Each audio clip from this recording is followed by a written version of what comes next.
Argentine defender ফিরল ইস্টবেঙ্গল শিবিরে। গোয়া ম্যাচে বিদেশিদের নিয়ে বড় সিদ্ধান্ত নিতে চলেছে অস্কার। তো নমস্কার বন্ধুরা, welcome to SD unique sports. বন্ধুরা, এই ভিডিওতে আমরা কথা বলবো বেশ কিছু ফুটবল আপডেট নিয়ে। মূলত আলোচনা রয়েছে ইস্টবেঙ্গলকে নিয়ে। ইস্টবেঙ্গলের সামনে দুটো কঠিন ম্যাচ রয়েছে, সেই ম্যাচ নিয়ে, বিদেশি প্লেয়ারদের নিয়ে, দল নিয়েও আলোচনা রয়েছে এই ভিডিওতে। ইন্টারেস্টিং ভিডিও হবে, শুরু থেকে শেষ পর্যন্ত দেখো। ভিডিও ভালো লাগলে সকলে লাইক শেয়ার করে দিও, আর যারা চ্যানেলে প্রথমবারের জন্য এসেছো মনে করে চ্যানেলটাকে সাবস্ক্রাইব করে নিও, তাহলে প্রিয় দলের খেলার সমস্ত আপডেট তোমরা এখানে পেয়ে যাবে। তো চলো আর দেরি না করে ভিডিও শুরু করা যাক। তো সবার প্রথম যদি আমরা ইস্টবেঙ্গলের সবথেকে কঠিন ম্যাচ নিয়ে কথা বলি, তো আগামীকাল কিন্তু ইস্টবেঙ্গল সকাল 8টা থেকে মুখোমুখি হবে রিলায়েন্স ফাউন্ডেশন ডেভেলপমেন্ট লিগের তৃতীয় ম্যাচ। তারা ডেম্পোর মুখোমুখি হবে নাভি মুম্বাই থেকে। ম্যাচটা অত্যন্ত কঠিন। প্রথম ম্যাচে ইস্টবেঙ্গল শেষার সঙ্গে কিন্তু ড্র করে, দ্বিতীয় ম্যাচে ইস্টবেঙ্গল নর্থ ইস্টের বিরুদ্ধে 2-0 গোলে হেরেছে। হাতে খুবই কম সময়, তার মধ্যেই কিন্তু ইস্টবেঙ্গলকে ডেম্পো ম্যাচ খেলতে হবে। ডেম্পো সবসময় ভালো দল গঠন করে, ইউথ লেভেলে আমরা দেখেছি। ইস্টবেঙ্গলের দলটাও সত্যি খুব ভালো আমাদের এখানে ফুটবল খেলেছে, কিন্তু জানি না কি এমন ইস্টবেঙ্গলের সমস্যা হলো, ইস্টবেঙ্গল এতটা খারাপ পারফরমেন্স করতে শুরু করলো। যেই ইস্টবেঙ্গল গোলের বন্যা বইয়ে দিচ্ছিল আমাদের কলকাতায়, সেই ইস্টবেঙ্গল গোল করার লোকের অভাব। হ্যাঁ, দেবজিৎ ইনজিওর্ড রয়েছে, তার হাত ভেঙে গিয়েছে, সে এখন খেলার জায়গাতে নেই, কিন্তু সেই জায়গাতে বাদবাকি প্লেয়াররা কেন একই সাথে সবাই এতটা অফ কালার বুঝতে পারছি না। একমাত্র আশার আলো পেকা গুইটে মিডফিল্ডটাকে কন্ট্রোল করছে, কিন্তু রিকির কাছ থেকে বা যে সমস্ত আক্রমণ বিভাগে প্লেয়াররা খেলছে তাদের কাছ থেকে গোলের দেখা যাচ্ছে না। তো আশা করি এই ম্যাচটা কঠিন ম্যাচ হলেও এই ম্যাচ থেকে ইস্টবেঙ্গল ঘুরে দাঁড়াবে এবং ভালো একটা রেজাল্ট করবে। তো আগামীকাল সকাল 8টা থেকে ম্যাচ রয়েছে। যারা ম্যাচ দেখতে চাও অবশ্যই আমাদের চ্যানেলটাকে সাবস্ক্রাইব করে ডেসক্রিপশন বক্সের লিঙ্ক থেকে হোয়াটসঅ্যাপ চ্যানেল, টেলিগ্রাম চ্যানেলে জয়েন হয়ে যাও, ফেসবুক পেজেও জয়েন হয়ে যাও। সময় মতন তোমাদের ম্যাচ দেখার ব্যবস্থা করে দেব। আর যারা যারা ভিডিও দেখছো সকলে কিন্তু স্কোর লাইন প্রেডিকশান করে যেও যে ইস্টবেঙ্গল ডেম্পো ম্যাচের রেজাল্ট কি হবে। যাদের প্রেডিকশান মিলে যাবে তাদের নাম পরবর্তী সময় আমাদের সোশ্যাল মিডিয়াতে শেয়ার করা হবে, তাই অবশ্যই সকলে একটুখানি স্কোর লাইন প্রেডিকশান করে যেও।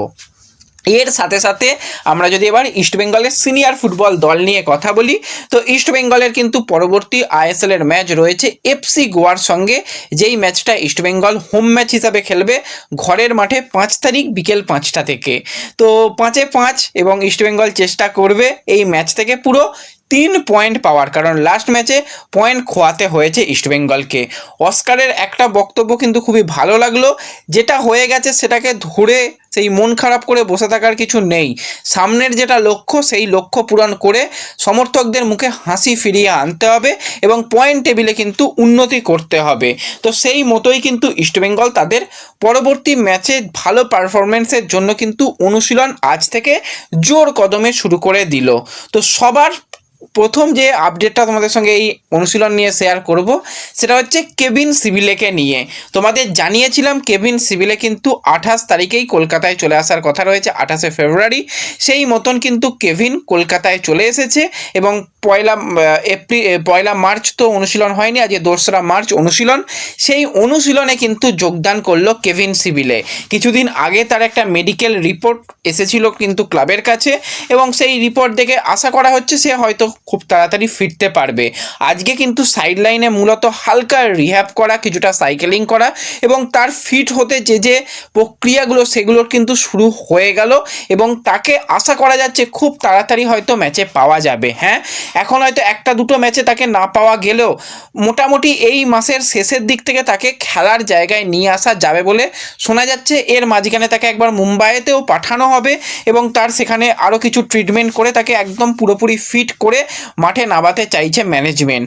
তো এটা একটা সবথেকে বড় খবর। সবাই প্রতিদিনই মেসেজ ছিল যে কেভিন কবে আসবে দাদা, তো আমরা যেরকমটা জানিয়েছিলাম 28 তারিখে আসবে, সেই মতন সে এসে গিয়ে আজকে থেকে অনুশীলনে যোগদান করলো। কিন্তু কেভিনের এই মাসে খেলার সম্ভাবনা বেশ কিছুটা কম আমার মনে হচ্ছে।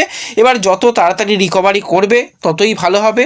তো সকলে একটু কেভিনের জন্য প্রার্থনা করো যেন কেভিন খুব তাড়াতাড়ি ফিট হয় এবং ইস্টবেঙ্গলের ডিফেন্সে আবারও সেই কেভিন আনোয়ার জুটি যেন আমরা দেখতে পাই। এই জুটিটা অসাধারণ জুটি ছিল, কিন্তু হয়নি, ইনজুরি বলে কয়ে আসে না, হয়ে গেছে। তো সেক্ষেত্রে সে যেন আরও শক্তিশালীভাবে এই ম্যাচ থেকেই ফেরে, আমরা সেটুকুই কামনা করব। তো এরপর যদি আমরা কথা বলি আরও একটা ইস্টবেঙ্গলের সুখবর নিয়ে, সেটা হচ্ছে ইস্টবেঙ্গলের ইন্ডিয়ান ক্যাপ্টেন নাওরেম মহেশ সিংকে নিয়ে।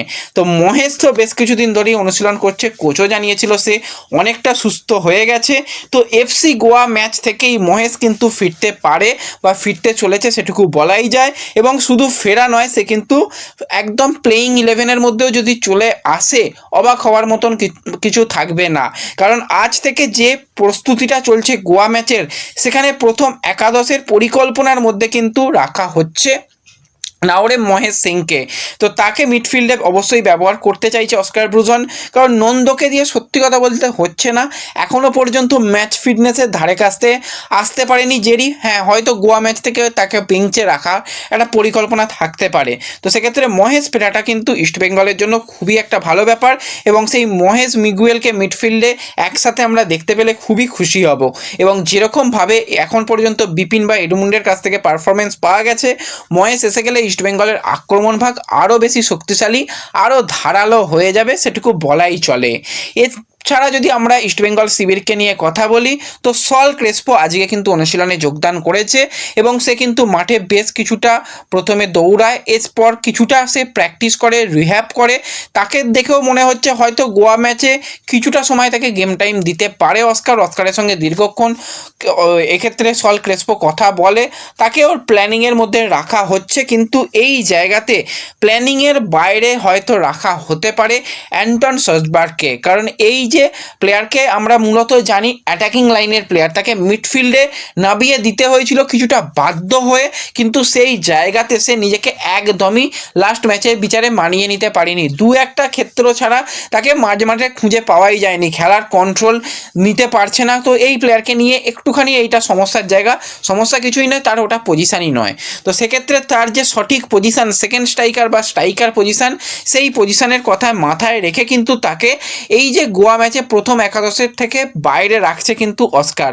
তাকে পরবর্তী সময় সাবস্টিটিউট অপশান, ইউসুফের পরিবর্তক প্লেয়ার অপশান হিসাবে একটা ভাবতে পারা যেতে পারে, বা এটাও হতে পারে ইস্টবেঙ্গল যদি 4-4-2 ফরমেশানে যায়, তো সেক্ষেত্রে কিন্তু ডবল স্ট্রাইকারে গেলে কিন্তু এই প্লেয়ারকে ব্যবহার করার একটা চিন্তাভাবনা থাকতে পারে।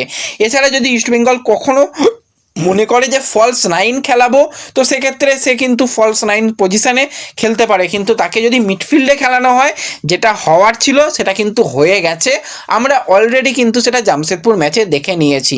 তো সেটা যেন আর নতুন করে না হয়, তো কোচও সেটা বুঝতে পেরেছে, সেই জন্য কিন্তু অ্যান্টনকে এই ম্যাচের জন্য কিন্তু কিছুটা হলেও বাইরে রাখছে প্লেয়িং 11-এর, তাকে পরবর্তী সময় পরিবর্তক প্লেয়ার হিসাবে ভাবনা চিন্তা রয়েছে।